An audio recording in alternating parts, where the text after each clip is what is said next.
Les bons docteurs examinent complètement le malade avant de le soigner. Ceux qui n'en veulent qu'à l'argent regardent la langue et renvoient le patient. Mais les bons docteurs feront beaucoup d'examens. Ils examinent les poumons, le sang et bien d'autres choses, et disent aux malades quelle est la cause de leur maladie. Alors ils ordonnent le bon traitement.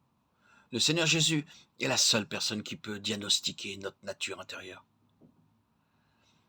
À moins que nous ne nous humilions et que nous ne nous voyions nous-mêmes comme il nous voit, il ne peut pas nous bénir. Nous devons nous écrier comme Job au chapitre 42, verset 6, et comme Pierre dans Luc 5, 8, et permettre au Seigneur de diagnostiquer nos maladies spirituelles. Pierre ne s'était jamais vu lui-même intérieurement. Le Seigneur Jésus a dû venir à lui maintes et maintes fois, jusqu'à ce qu'il vit sa vraie condition. La première fois que le Seigneur le rencontra est mentionnée dans Jean 1, 35 à 42. Il l'appela par son nom, Simon, et lui donna un nouveau nom, Pierre. Trouva cela merveilleux. Il pensa, c'est un homme qui me connaît par mon nom. Mais il n'y avait aucun changement en lui. Dans Luc 4, 38 et 39, nous lisons que la seconde fois que le Seigneur rencontra Pierre, il vint dans sa maison. Là, il guérit la belle-mère de Pierre, en menaçant la fièvre. Et immédiatement, elle se leva et les servit. Pierre pensa sans doute en lui-même, n'est-ce pas une merveilleuse personne? Par sa seule parole, elle a été guérie.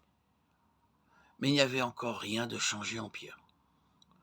Dieu peut nous bénir et nous aider. Mais pour cela, il doit nous montrer notre vraie nature.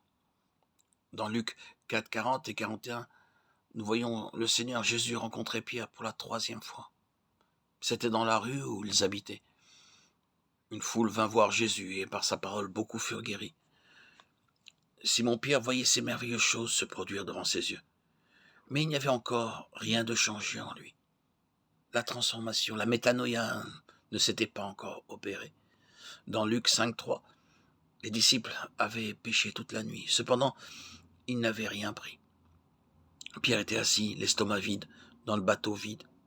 Mais justement, dans le bateau même, le Seigneur vint lui montrer que bien qu'il soit travailleur, honnête et craignant Dieu, sa vie intérieure était stérile.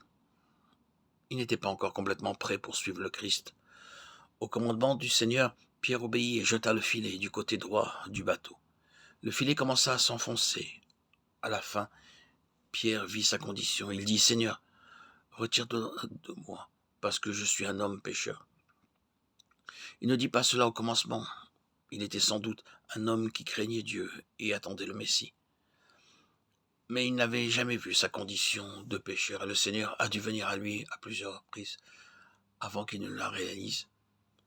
Notre nature est sous la condamnation, à moins que notre vieil homme ne soit crucifié.